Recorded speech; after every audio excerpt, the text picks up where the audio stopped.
The thermal cutoff fuse is a safety device that shuts down the burner if the dryer severely overheats. You can't reset the thermal cutoff fuse. You must replace it, as well as the failed high-limit thermostat. The thermal cutoff fuse kit contains both components. Before you begin, wear work gloves to protect your hands. Unplug the dryer. Shut off the gas. Remove the screws from the back panel. Remove the back panel from the dryer and set it aside. Remove the wires from the high-limit thermostat. Remove the mounting screws that hold the high-limit thermostat in place and pull the high-limit thermostat off of the heater box. Remove the wires from the thermal cutoff fuse. Remove the mounting screw. Pull the thermal fuse off of the heater box and set it aside for disposal.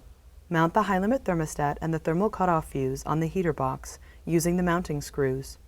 Properly connect the wires on the thermostat and fuse. Position the back panel on the back of the dryer. Line up the mounting screw holes.